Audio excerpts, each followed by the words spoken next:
വിപ്ലവം സൃഷ്ടിച്ച മഹാനാണ് അഹ്മദ് ബിൻ ഹംബൽ റളിയല്ലാഹു അൻഹു.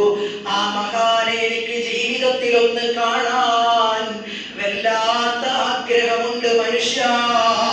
അതിനു വേണ്ടിയാണ് ഞാൻ ഈ ഇസ്തിഗ്ഫാർ ചൊല്ലിക്കൊണ്ടിരിക്കുന്നത് എന്ന് പറയുമ്പോ അഹ്മദ് ബിൻ ഹംബൽ റളിയല്ലാഹു അൻഹു ആ മനുഷ്യനോട് പറയുന്നു, നിങ്ങളാ തേടിക്കൊണ്ടിരിക്കുന്ന അഹ്മദ് ബിൻ ഹംബൽ എന്ന് പറയുന്ന ആ മനുഷ്യൻ ഞാനാണ്.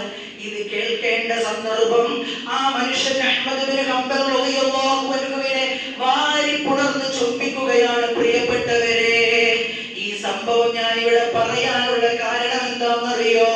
നമുക്കൊക്കെ ഉഖ്റവിയായതും ദുനിയവിയായ ഒരുപാട് ഉദ്ദേശങ്ങൾ പൂർത്തീകരിക്കാനുണ്ടല്ലോ. അതിനൊക്കെ നമ്മൾ ചെയ്യേണ്ട ഒരേ ഒരു മാർഗം ഇസ്തിഗ്ഫാർ പരമാവധി ചൊല്ലിക്കോ. നമ്മുടെ ദോഷങ്ങൾ മുഴുവനും പൊറുപ്പിച്ചോ. എന്തെല്ലാം നമ്മുടെ ഉദ്ദേശങ്ങളുണ്ടോ അത് മുഴുവനും അല്ലാഹു പൂർത്തീകരിച്ചു തരും കേട്ടോ. നിങ്ങൾ തന്നെ നോക്ക്, ഒരു പള്ളിയിൽ കിടന്നുറങ്ങിയ അഹ്മദ് ബിൻ ഹംബൽ റളിയല്ലാഹു അൻഹുവിനെ ആ പള്ളിയിൽ നിന്ന് ഒരു മനുഷ്യൻ പുറത്താക്കുകയും പിന്നീട് ആ വീട്ടിലേക്ക് എത്തുകയും ഇസ്തിഗ്ഫാർ ചൊല്ലുന്നത് ആ മനുഷ്യൻ കേൾക്കുകയും അഹ്മദ് വരെ അല്ലാഹു ഉന്നതിയിൽ നിന്ന് ഉന്നതിയിലേക്ക്